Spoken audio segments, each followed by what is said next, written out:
Welcome to Inside India. It's the Monday edition. I'm Sri Jegarajah. Here are your headlines. Nvidia CEO Jensen Huang set to take the stage this hour to give his keynote speech at Computex in Taiwan. We will be across that as it happens. President Trump continues to insist that India is offering the US a no-tariff deal amid ongoing talks between the two sides to reach a deal. And British Foreign Minister David Lammy says the UK will continue working with the US to ensure the ceasefire between India and Pakistan lasts.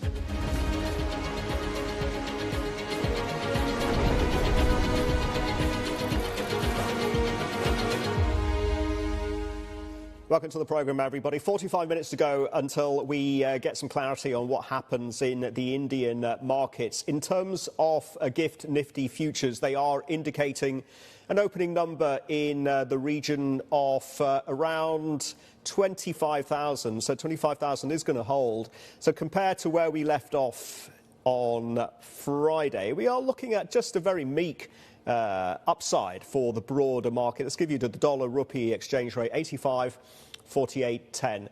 Elsewhere in the markets, and this probably speaks to the caution in the futures picture in India, it is a sea of red, and the market's clearly taking their cue, and a negative cue at that, from the news that Moody's has cut the US sovereign credit rating by one notch. All the markets in the APAC region down. The heaviest losers at this point seem to be around Southeast Asia. We got Malaysia down by almost 1%, and the North Asian markets as well suffering. Kospi down by 0.8%.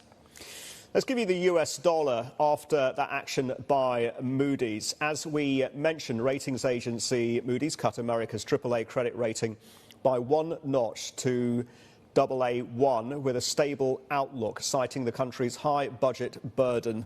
Dollar index at 183. Let's get out to JP Ong now, who's leading one of our top stories, and that's our coverage on the ground in Taipei for Computex 2025. Nvidia CEO Jensen Huang is expected to deliver his keynote shortly. JP, what's expected? Good morning, Sri. And what's expected is that for this keynote, this much anticipated keynote address from Nvidia CEO and co-founder Jensen Huang to happen any time now. It was supposed to be at 11 a.m. Singapore, Hong Kong, Taipei time, but it seems there's a bit of a delay, and he is set to take the stage any minute now. Now, in terms of what people are expecting is really what people mostly expect from Nvidia, which is now seen as a pioneer and as a tone setter for the tech and AI space. Now, one of the things they're looking forward to is the possible unveiling of new devices such as system-on-chip apparatuses that will allow for a move to Edge AI. Edge AI, as we know, is the allowance, at least, or the new technology breakthroughs that will allow peripheral devices like smartphones and PCs to perhaps do AI functions away from centralized cloud computing, meaning you can do them faster and more and closer to your fingertips. Now, we'll be waiting for any announcement of that, but also any other innovations from Nvidia in terms of moving towards more personal and even physical AI. The other thing that's also been speculated, Sri, is that there might be an announcement from Nvidia of possibly moving the global headquarters from Silicon Valley to Taipei, Taiwan. Now, on one hand, it actually makes sense also because the development time, the cost of developing new chips and the time to develop chips is becoming more expensive and also faster. And thus, when you're able to locate your business and your design facilities and your headquarters closer to where the manufacturing happens, which is mostly in Taiwan, it does make the development and also for the design to market time, the time from design to market, that is for some of these AI chips, to be a lot faster. Now, of course, this also happens at a time when there are a lot of sensitivities as to where you locate certain parts of your AI and your chip supply chains. We do know that the Trump administration has a huge goal to bring chip manufacturing back to the United States, and the view of perhaps an AI and a chip company in the U.S. turning Taiwanese might be something that might ruffle a few feathers in Washington, D.C. But again, we'll have to wait until Jensen Huang takes the stage later on and delivers his much anticipated keynote address, which is set to also set the tone, that is, for Computex in the coming days here in Taipei, Sri. The legend in leather could be speaking imminently. The other legend in leather, of course, JP. I'm going to go back to old school hip hop. But in terms of, right, we can go to Jensen Huang and the man in the leather jacket. This is what he is saying at Computex. Nvidia has been coming to Taiwan for over 30 years.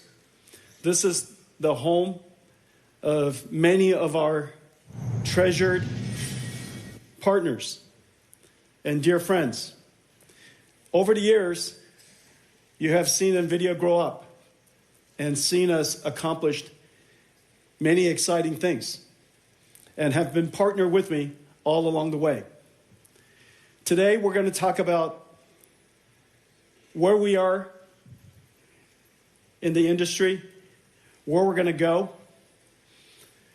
announce some new products, exciting new products and surprising products that open new markets for us, creates new markets, new growth. We're going to talk about great partners and how we're going to develop this ecosystem together. As you know, we are at the epicenter of the computer ecosystem, one of the most important industries of the world. And so it stands to reason when new markets has to be created, we have to create it starting here at the center of the computer ecosystem. And I have some surprises for you,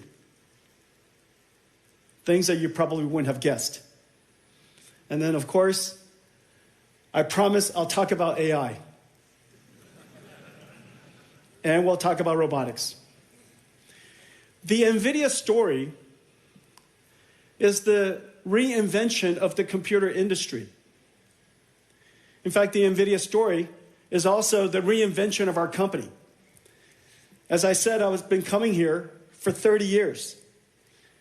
Many of you have been through many of my keynotes. Some of you, all of them.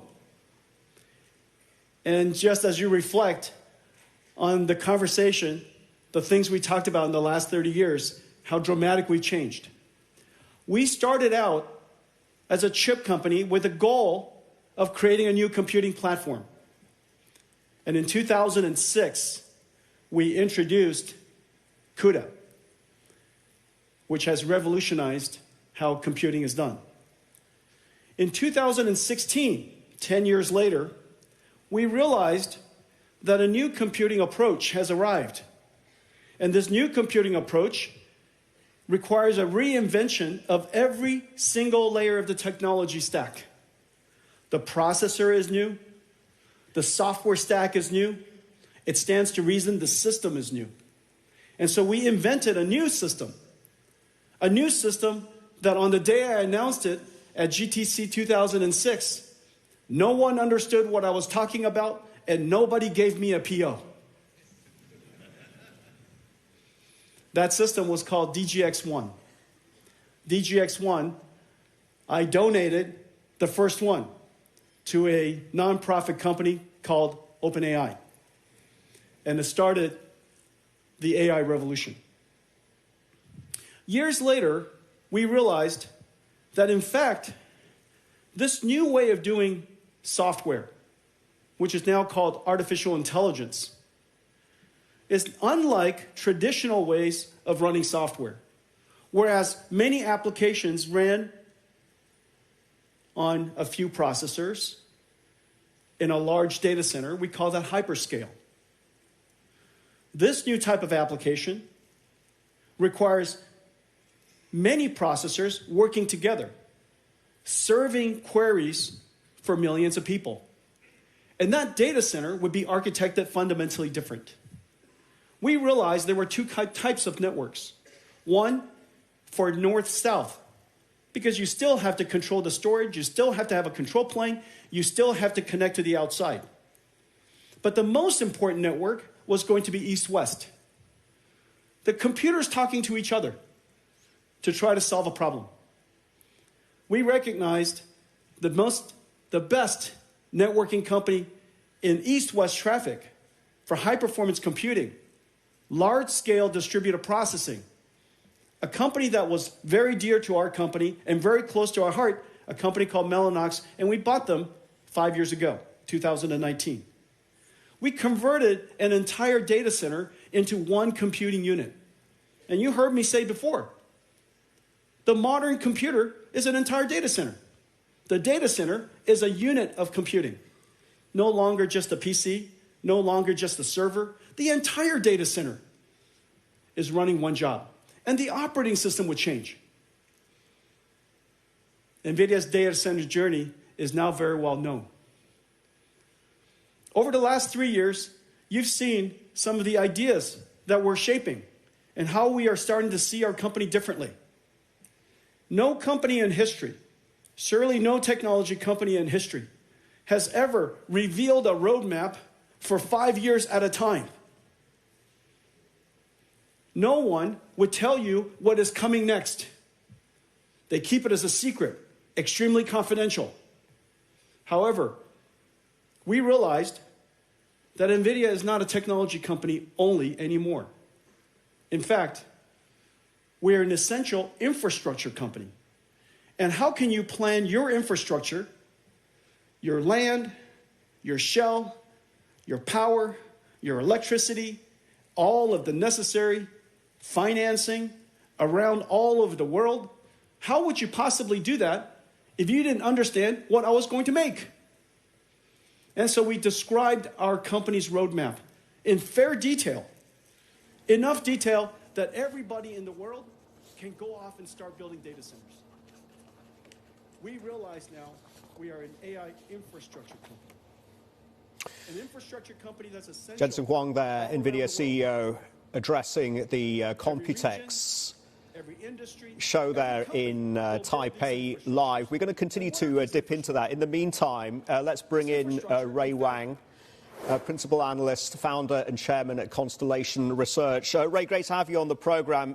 You heard there Jensen talk about the roadmap and being quite open and being quite excited about the roadmap for the next 5 years. He started off talking about potential partnerships, Taiwan as the epicenter of the computer ecosystem. Where do you think this is leading in terms of the next innovative step at Nvidia? And there's a lot to unpack there, given the stresses and strains in the global economy and the difficulty in managing the China market. It's a great question, and I think what they're looking at is, what that future is going to look like, how AI is going to be applied. We've seen a lot of conversations around this concept around agentic AI, which is the ability to take the APIs and create decisions and automate those decisions. That's been a big growth and a boom area, especially inside enterprises. There's a question as to how the chips are going to be doing in terms of once we get past Vera, Rubin, in terms of the Blackwell market and who's buying them. And I think if you saw from the deals that were going on in the Middle East over the last week, there's still massive demand. There's, of course, the China story, which is really about what chips will they modify to make sure that they're compliant for export for China. And, of course, they've been addressing all these things at the same time. But I am curious as well. I wonder if they're going to announce the headquarter change to Taipei or Taiwan, and also curious as to what they're going to do with chips and chip making in India, of course. Ray, if that does happen, then in terms of the headquarter switch, then what would be the deeper significance behind that? What's the message that NVIDIA is sending by doing so?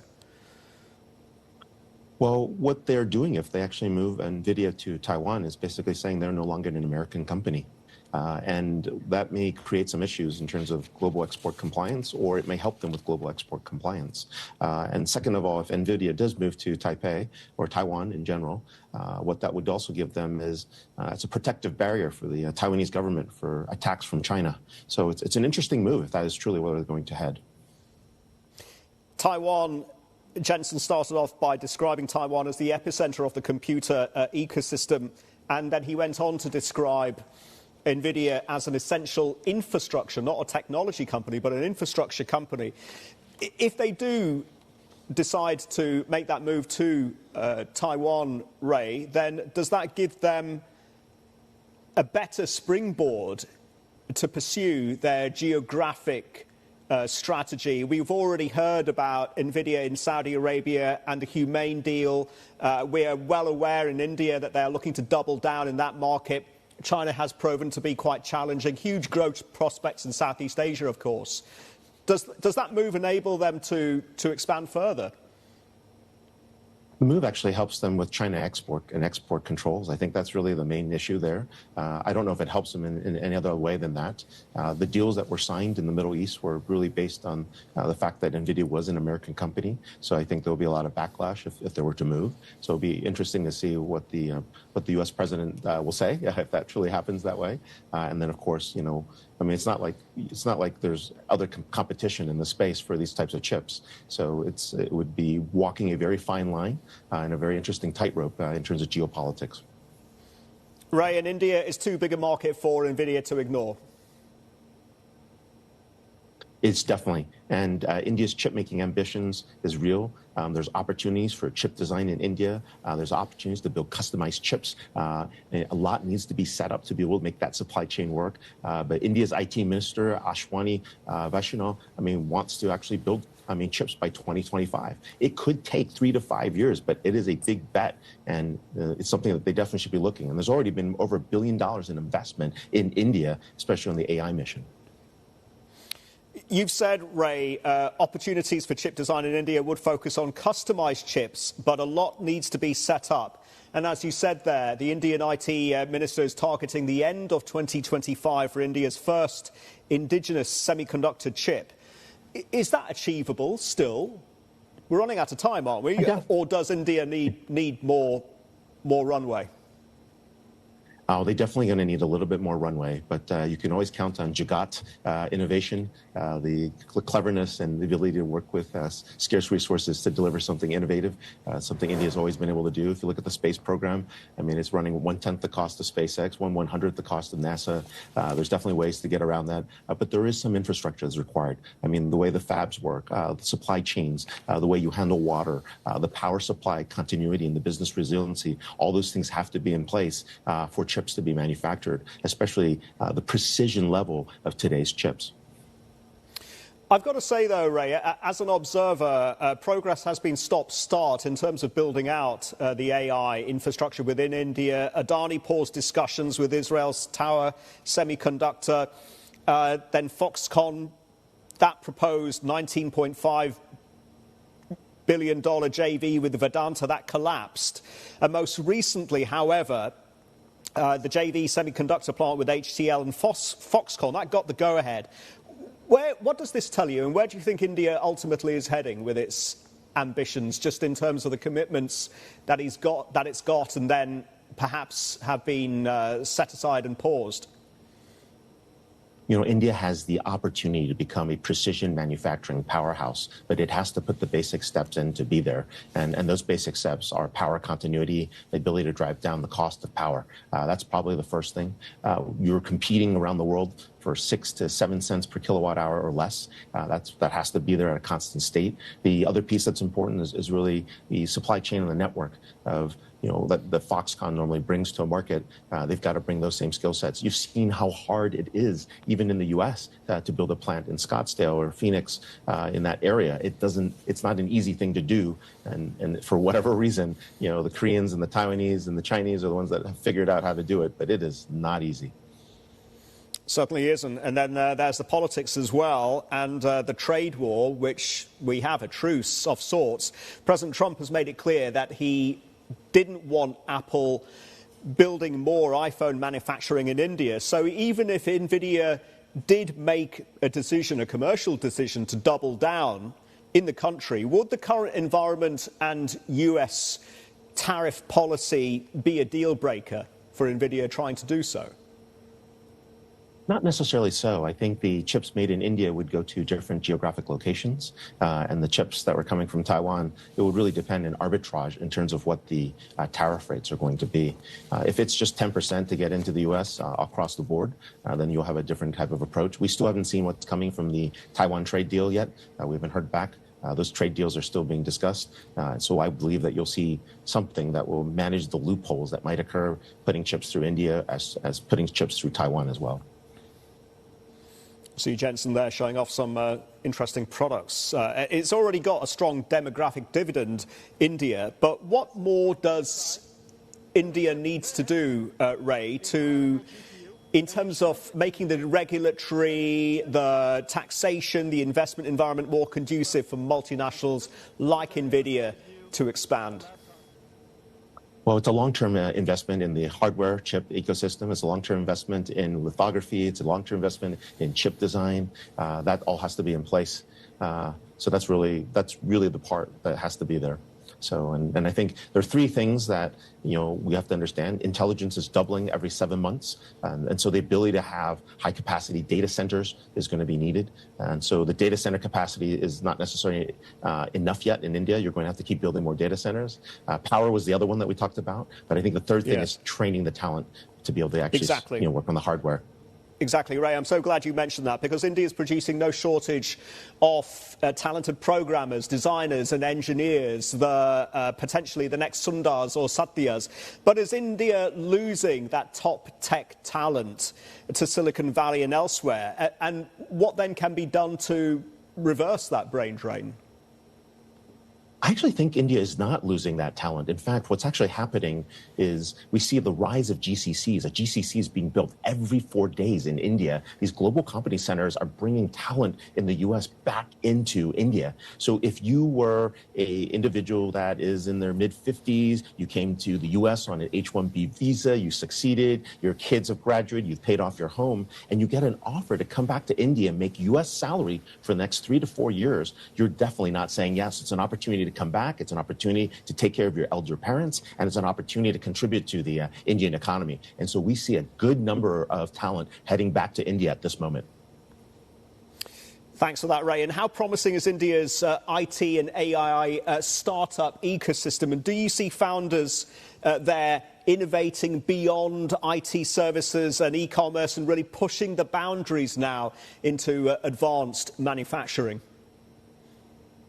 We see some of it. It isn't necessarily as growing as it should be. A lot of the investment that's going into the Middle East is basically relying on talent from India and the subcontinent. And you're basically seeing that talent go into Dubai, going into Qatar and Riyadh. And those are the areas where we're seeing that growth. But you will see that move back and forth between India and the Middle East. I think those ties are going to continue to grow over time.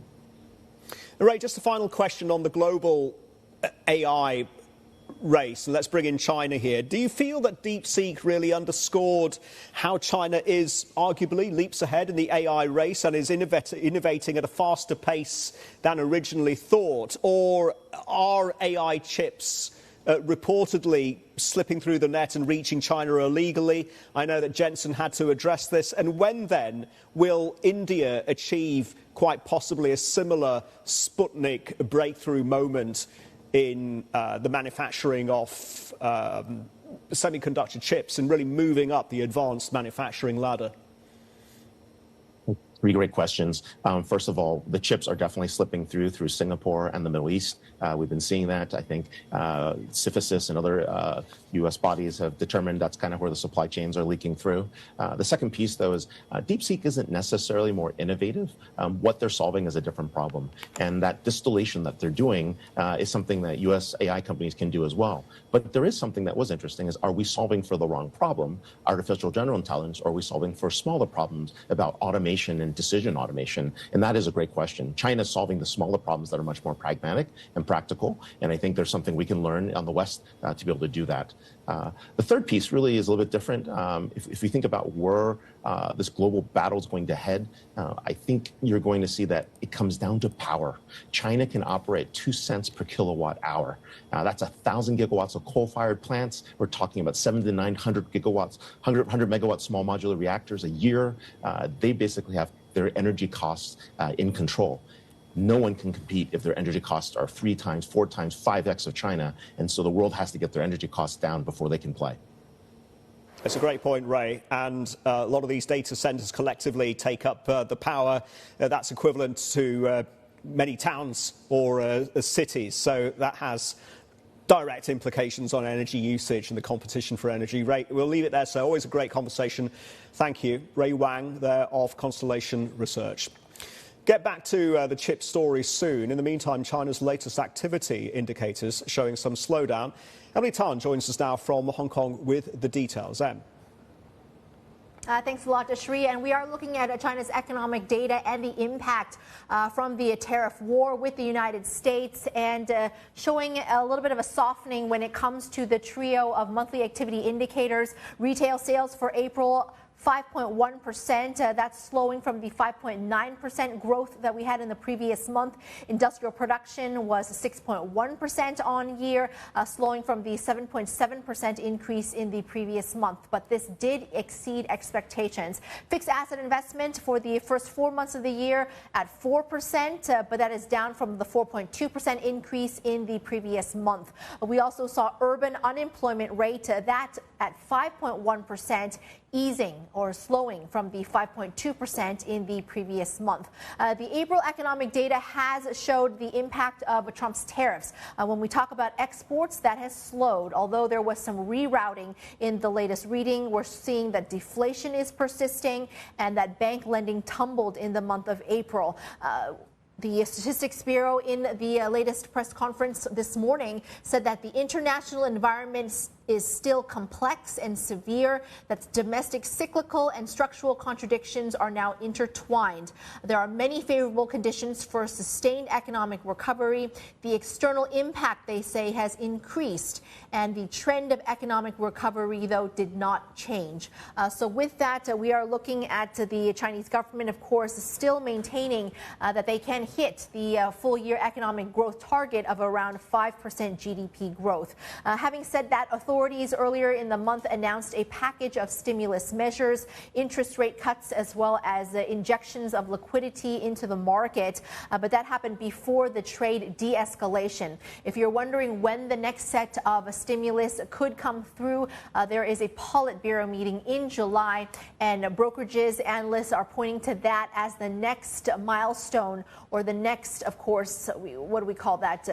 The point in the calendar that we should be watching out for in terms of any stimulus or support measures from Beijing. Sri. Emily, thank you for that. Beijing quite clearly committed to underwriting 5% growth. That target, thank you. We'll be back after this short break, leaving you with Jensen Huang's address at Computex 2025. One of the most important industries, of course, is telecommunications.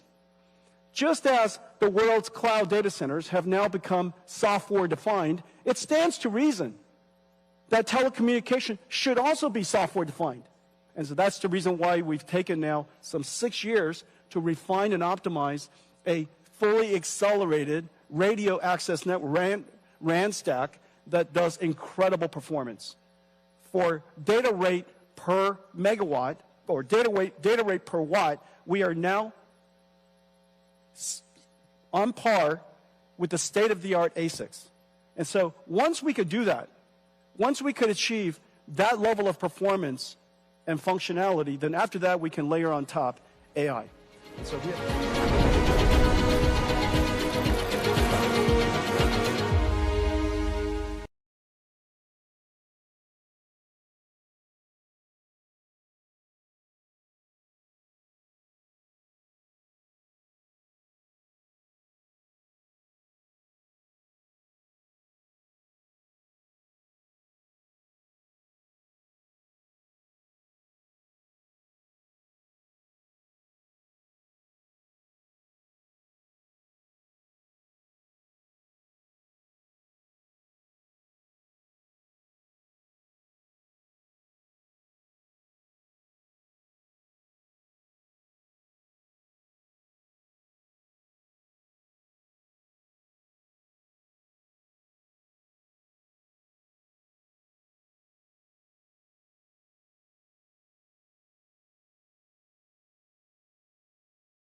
Welcome back. You're watching Inside India. Some of the stories we're keeping tabs on.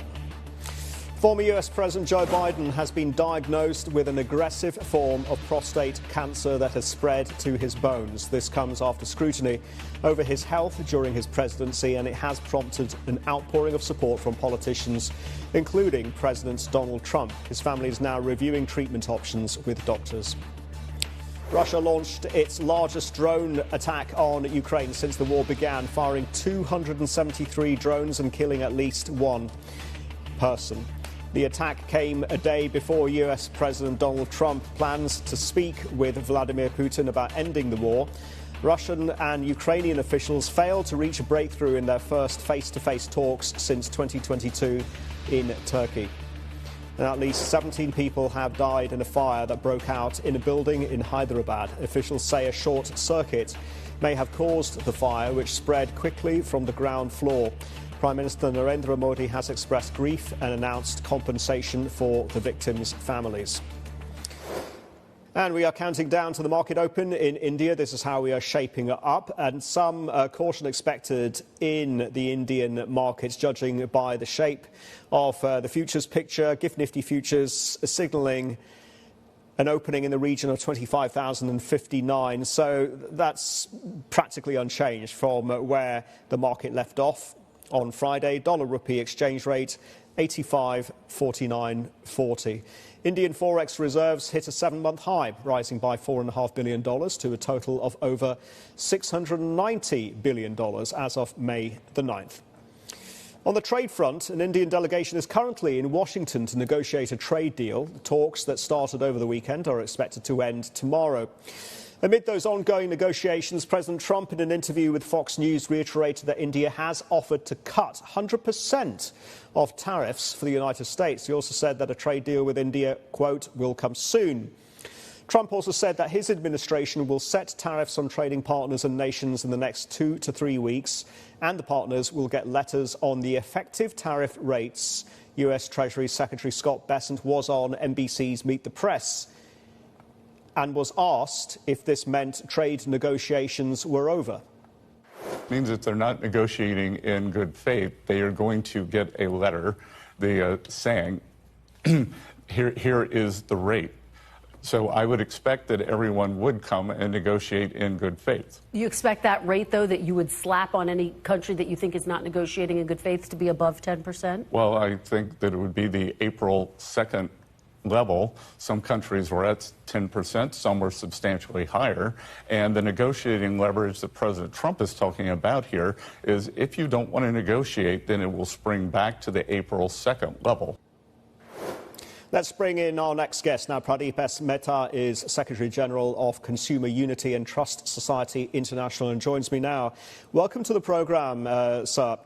Is Prime Minister Modi closing in on what some are describing as a triple crown moment, and can he conclude trade deals with the UK, with the EU, with the US, or are there obstacles and challenges getting in the way of doing so? Thank you. Thank you for inviting me to this show. First of all, let me disabuse you. The UK FTA has already been signed, while active negotiations are going on with the European Union and with the US. I think there was a bit of a mistaken announcement by President Trump that India is not going to, do away with 100% product line. It will depend upon the kind of negotiation which take place between our two countries. And also then looking at the kind of the surprising tariffs which are imposed from time to time, and what would there be a cap on it? That is number one. Number two is also to seek revival of our former GSP status, that is the generalized system of preferences. Now that LDCs like Bangladesh, Nepal are graduating into developing countries from an LDC status, I'm sure there will be scope for US to reopen GSP talks, GSP with India. Thirdly, yes. And most importantly, what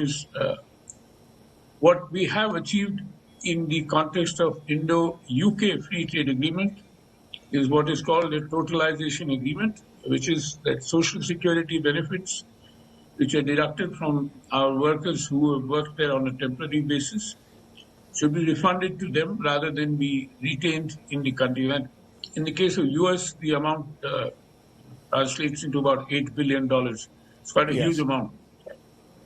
So, as you rightly said, the UK trade deal with India is more or less in the bag. But are President Trump's recent comments about Apple not building or not expanding manufacturing in India throwing some shade on the prospect of a bilateral deal between the US and India, or can it still be done? I think it will still be done. Apple has reassured President Trump that we will not sort of take out manufacturing from the US. They are taking out manufacturing from China, even though that is again an issue which is yet to be resolved fully, whether they'll do it or not. Frankly, the market for iPhones is so huge that Apple can very well, have vendors making it in US, India, China, and wherever else it is possible. And there is a bit of optics about Apple because of the popularity of iPhones and the usage of iPhones as it is. I mean, today, mobile phone is something which nobody is without. So you can well imagine the kind of headlines it makes rather than to be of any substantive effect. Thank you. So, do Indian farmers have a legitimate concern about being flooded by US dairy and grain exports into India under a no-tariff US-India bilateral deal? Are agricultural duties the biggest stumbling block potentially to getting a deal done, getting a fair deal done for Indian farmers? And does the Modi government face the same type of unrest that it witnessed in 2024 when farmers took to the streets to protest the MSPs? Right. It is a very, very sensitive issue. We are an agriculture-dominant country, but nearly 60% of our population are dependent upon agriculture or rural areas. Secondly, our farms are small. This is like most of the land holdings are small due to land reforms, and therefore productivity is low. And therefore, the cost is also high, I mean, as a comparison to any other. Now, in US, agriculture is subsidized under the WTO agreement on agriculture and allowed to be. Now, unless US agrees to take out its subsidies from its agriculture and then compete with Indian farmers, there might be a better scope than what exists today. Secondly, farming is, as I said, is still not yet corporate in India. It is widely distributed. It's probably the largest private sector enterprise in this country. And there is an emotional connect of the farmer with his land, whether or not he produces the crops at a profit or not, but he's continue to till it, cultivate it, and produce crops. So therefore, it is a sensitive issue, and I don't think India will relent on it. It is an incredibly sensitive issue. We saw the unrest in 2024 manifested by the farmers because of the minimum support price issue. Can we yet expect then, Pradeep, a deal by Diwali by mid to late October between the US and India on a bilateral trade agreement? I think the given deal is those possible. Challenges that we spoke about. No, in spite of those challenges, what will happen is, in any case, there's going to be a shallow agreement. It cannot be a very in-depth agreement with very large number of transition clauses, built-in clauses, and so on, for further refinement as we go along, in order to see as to how the agreement is phasing out. Now, the intention is there very clearly that we should have a deal, and I think on both sides, whether President Trump, Prime Minister Modi, are very keen to get this done. And this is one of the reasons why we have not criticized the US for its non-cooperation at the WTO, for example. Though it's another matter that we have just filed a dispute at the WTO against the US on the tariffs on metals, steel and aluminum, which we think, many other countries are doing that. Now, how the WTO dispute rolls out is another matter. It will have an influence or effect on the bilateral trade agreement that we are doing, but it will not be a hurdle or a speed breaker. So do you think, the US seems to believe that India is going to agree ultimately to zero tariffs, to no tariffs. So in the light of everything that we discussed, how realistic is that? And may I also ask, what role does Make in India play in all of this? And should a commitment from US, European and British businesses to invest in PLI schemes, production-linked incentive investment schemes, be enshrined as a matter of course in all these trade deals? I'm sure. And the investment clauses will be well defined. Because ultimately, if we are going to lose on trade, we do not lose on investment. And often investment then leads to higher trade volumes, as we've seen in the past as well. Cargill, for example, was not allowed to sell edible oils to India. So what they did was to set up a plant here to enjoy the tariff protection and then sell the oil here.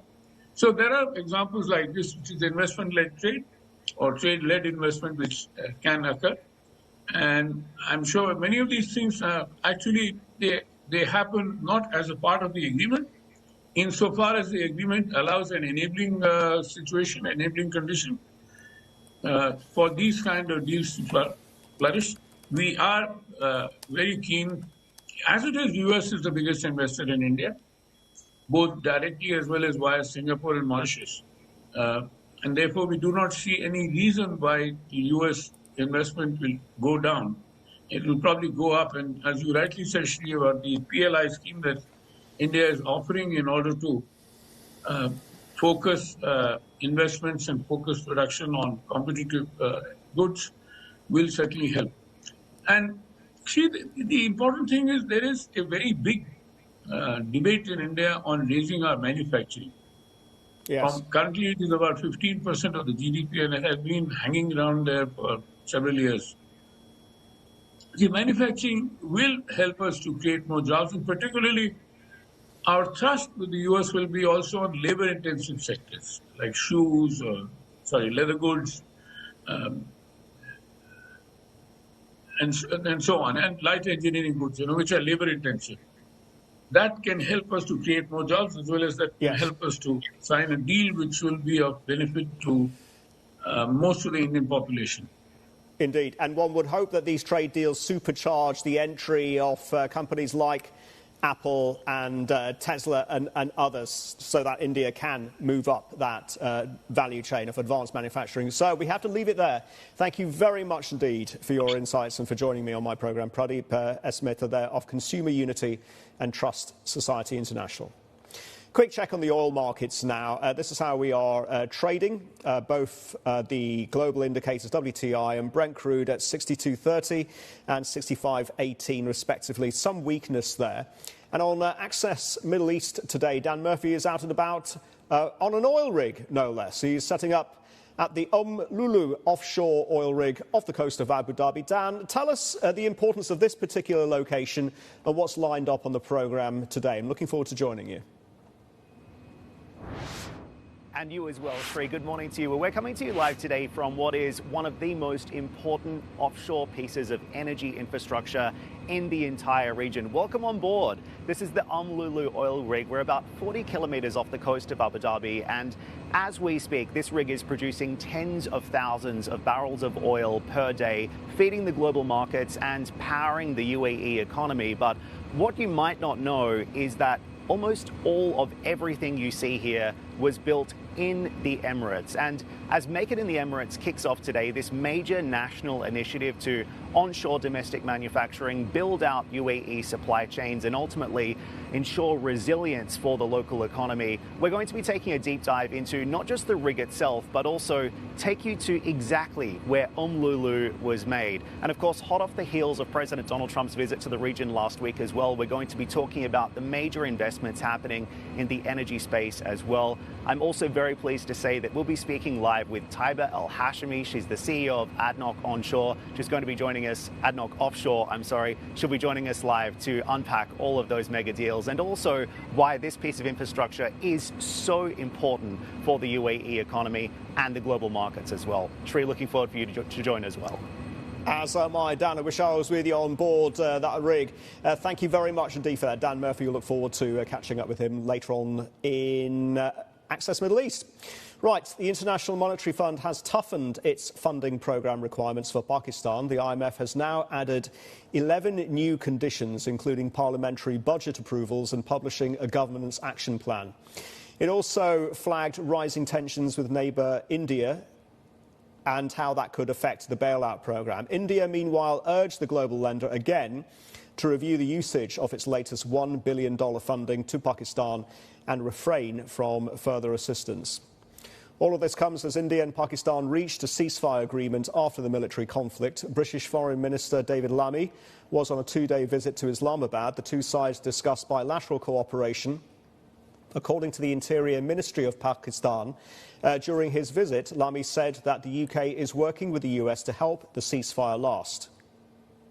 Well, we will continue to work with Pakistan. We will continue to work with the United States to ensure that we get an enduring ceasefire, to ensure that that dialogue is happening, and to work through with Pakistan and India how we can get to confidence and confidence building measures between the two sides.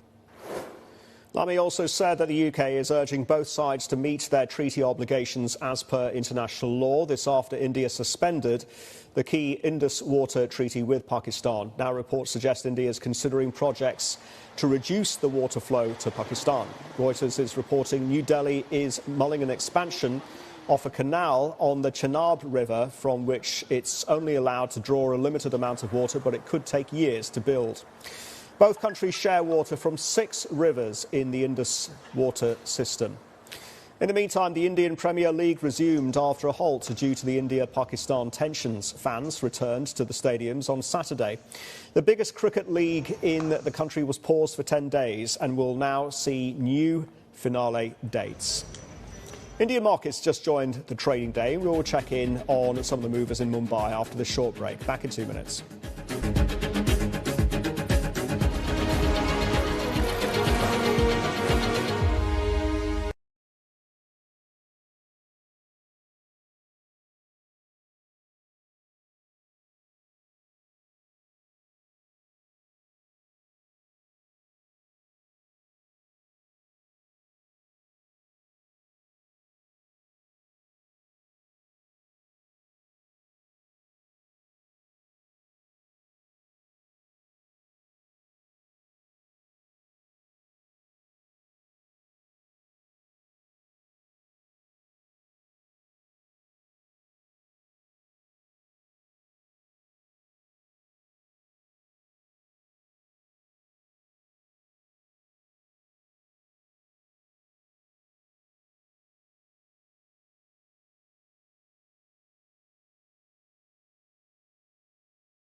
Welcome back. Indian markets are joining the trading day, and the benchmark Nifty 50 is steady at this level of just over 25,000. Let's give you the dollar rupee exchange rate while we're at it. 85.6 is where we are standing. Let's take a look at some of the movers in the Indian markets today, including shares of Vodafone Idea. They are down heavily by 3.4%. The telco is knocking on the doors of India's top court after the government rejected its debt bailout request. Vodafone Idea was seeking a waiver for over $5 billion it owes the Indian government. Let's take a look at shares of another telco in India. That's Bharti Airtel. Singapore's Singtel sold a 1.2% stake in the company for about $1.54 billion. Singtel's share in the Indian telco will now be around 28.3%, valued at $48 billion. In the meantime, the last of the big earnings in India, Hyundai India reported a 4% drop in quarterly profits. That was still better than analysts were expecting, thanks to a rise in overseas shipments. The automaker is now expecting exports to grow in the range of 7 to 8% in the current fiscal year. It also aims to make India its export hub outside of the home market of South Korea. And we're hearing about more IPO plans in the country. Cosmetics company Colour is hoping to make a splash on the exchanges in early 2027. Colour aims to double its revenue to over $110 million by launching new products and stores. Right, let's get back to JP Ong and our top story in Taipei with the highlights so far from Jensen Huang's keynote at Computex 2025. JP, from what it seems, Nvidia is deepening its partnership with Foxconn. But have we got any clarity on this reported move and the shift from the HQ to Taipei? Good morning, Sri. We haven't gotten any clear mention of a move or a decision to move the HQ here, but it almost seems like they're actually leaning more towards Taipei. That is pretty clear based on the messaging from Jensen Huang's keynote address inside of the GTC conference here. Now, he did specify and did start with a lot of emphasis on hardware, talking about how big and how powerful these new servers and these new Blackwell chips are actually for Nvidia and what kind of computing it can actually do for them. And there's also been talk about quantum computing and supercomputers. And this is where I want to lead off, Sri. One of the big major announcements, this could be one of the first of many at this keynote address, is they are now going to be building AI for Taiwan and also building the first giant AI supercomputer here in Taiwan. Now, it's important to note that Nvidia is also recognizing that they're not going to be doing this alone. In fact, you could call it a joining of forces of all the who's who and all the major AI and computing powers here in Taiwan. They said they're going to be building this together with Foxconn, TSMC, and the Taiwanese government. And they're also announcing the NVLink Fusion, which is a spine that will actually link next generation server racks actually with these huge chips. To put it into context, they say the NVLink Fusion, which is a spine that connects about 9 of these new racks, the amount of traffic that it can actually generate across these racks will be more than the entire internet combined. So think about the computing power and the possibilities that can actually generate for people who are looking at these new products. Again, it's indicating that there is a shift towards hardware for Nvidia, but they're not stopping there. They say they want to lay the hardware down because once the hardware is there, they can start to layer new applications, new quantum software applications that can transform many other industries, including that of the telco industry and other applications. Thus also saying that right now the focus is to lay out the hardware, which starts with that supercomputer and also demonstrating just how powerful this NVLink Fusion system that they have is. Now, again, we're waiting for any mention of a new system on chips that they might be installing in peripheral edge peripheral devices that will allow edge AI. And of course, any clear mention of a decision to move the headquarters here to Taipei. But so far, there are big moves that already start with the hardware and the supercomputer that they're planning to build out somewhere here in Taipei in collaboration and conjunction with giants like TSMC and Foxconn as well. Sri, back to you. JP, did we get anything from Jensen about where next in terms of the international expansion? There's a lot of excitement about what they're doing in the GCC region with Humane. A lot of interest, and we were talking about this with Ray Wong about a double down in India. I know that China continues to be a very tough market because of the US chip restrictions. What clarity, if any, do we get from Jensen on that score?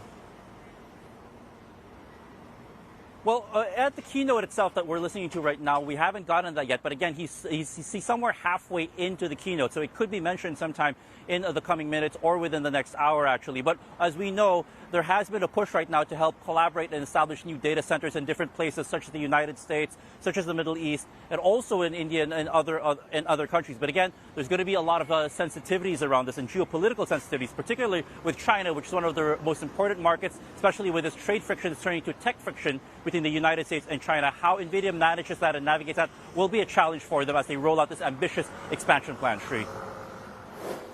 JP, excellent coverage. Thank you very much indeed for that. That brings us to a close for today's edition of Inside India. Tomorrow, we will take a deep dive into the Indian markets and the rise of the retail investor in the country. Rajat Rajgaria of Motilal Oswal and Atul Singh of LGT Wealth India will join us on the programme tomorrow. That's it for today. Keep watching CNBC. Access Middle East is up next.